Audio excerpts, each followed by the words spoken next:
Sandman was unadaptable the way people have been trying to adapt it for the previous 30 years. Nobody would ever ask me because I was just the bloke who'd written the comics.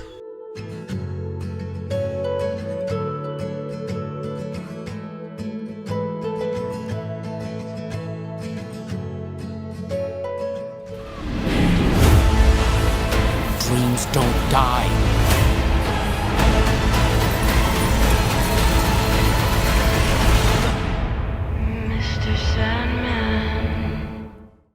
Sandman was unadaptable the way people have been trying to adapt it for the previous 30 years, which was take 2,000 pages of story and turn it into a 2-hour film. And the question immediately becomes, what do you throw out? And does anything remain after you've tried to do that? And the answer was always, well, no, it didn't really work very well. Nobody would ever ask me because I was just the bloke who'd written the comics.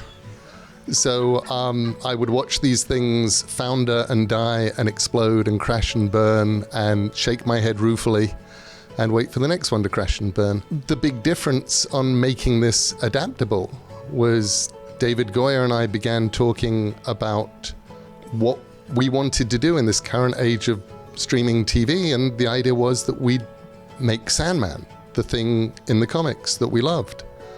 And then we went and found Allan Heinberg, who said that he didn't want to do it because he only would want to do it if you could actually make Sandman the thing in the comics that he had loved. And we said, yes, we're going to do that. We went to Warner Brothers Television and they said, yes, we'll do that. And we went out to the world and Netflix said, that sounds like exactly the thing that we want to make. So that was really what changed it. In terms of going from unadaptable to adaptable, was we were now in a world in which we could make the thing that had been in the comic that people had loved.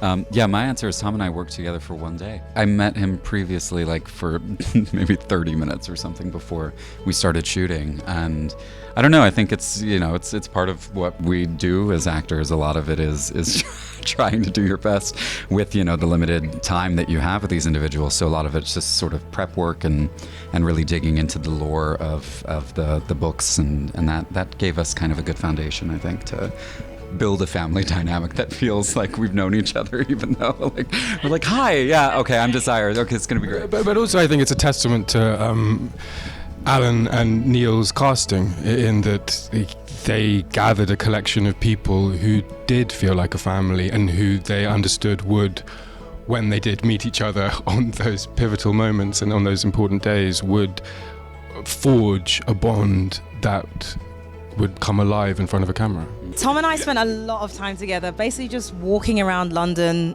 talking about life, both on and off camera, and built a very easy relationship very quickly, which was, so it made our job very, very easy. I was really lucky because, as we've talked about, the comic is so rich. Neil has created this incredible world, and then Allan has given us this script, Allan Heinberg has just given us this script which just did a lot of the work for me. So it was such, and I love the part. It's such an amazing part. She's Dream's companion, she's kind of gives him a bit of humanity, and my job was quite easy in that sense. And then, there was a lot of collaboration, a lot of talking. So yeah, I've loved it. There was a lot of open space to play with. You kind of get the fundamentals of the character, that he is a guy who has a second lease on life, a guy who's been in prison for a long time, and now he's going to suck every bit of satisfaction that he can get out of life as quickly and as deeply as possible. So he's a really passionate guy. Who really loves his work, and he likes what he does. He likes to get up and go to work in the morning, and he loves his coworkers. He loves his place of work, his office. Allan Heinberg had the really good sort of adjustment or adaptation of the Corinthian to be that if you would welcome this guy into your home, and then everything would sort of cascade off that. If he would stop and fix your tire, so then you would offer him, to go back and have a meal. Like, just these really... So That's the way I approached it. I have been a fan of Neil's. A great friend of mine told me to read a book called The Ocean at the End of the Lane, which I adored. They knew I would love it. It took me years to read it, and then I was so delighted that I did. And so when Allan approached me about this project with Neil, I really wanted to play Lucifer. I really wanted the opportunity to play this dazzling, powerful, also bureaucratic monster that is essentially toppled by a seemingly smaller power. So that was very interesting to me in terms of the kind of dynamics that are going on in our world. I also thought it was fabulous, and I did everything I could to delve inside of myself of the myriad disappointments I have encountered in my life.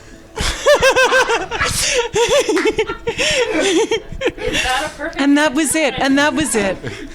Thanks for holding the microphone. Yeah, thank you, Tom. Anytime. I've been reading this comic since the first issue, getting offered the role of Matthew. I know the whole world, all of the stories that are to come, and just to make it brief, I was really, really excited at how much they adapted, but then also how much they really kept to the comic almost to a fault. There's a scene in Desire's Realm where they specifically put the sigils out of order because that's how they were in that issue, which was later corrected. So there's little touches like that where it was made by, it feels like a show that was made by someone like me who loves this comic as much as anyone else would, that would see it and would want it to succeed.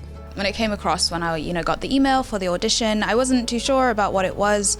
I looked into it and I found, just how rich. I saw the rich world that had been built by Neil Gaiman. It was nice knowing how good of a project it was, how deep of a project it was. I was just really looking forward to exploring that. I know that it's been trying to be adapted since literally the late 80s. I think like Daniel Day-Lewis was going to play Morpheus, and they were going to try to do it as a 90-minute film. Thank God he retired. Yeah, but he's making beautiful shoes these days. It's the story. It shows you that we create stories either individually or as a mass of people to help us deal with life. But then what if those stories themselves also had stuff that they had to deal with and fight with? What if your nightmare was insecure about his or her place in the world? What if the dream librarian has to actually run the realm of dreams when the guy's away? And what if someone who I just want to live an ordinary life and I'm a dream vortex? Wait, what? So you get to see every aspect of how story affects people.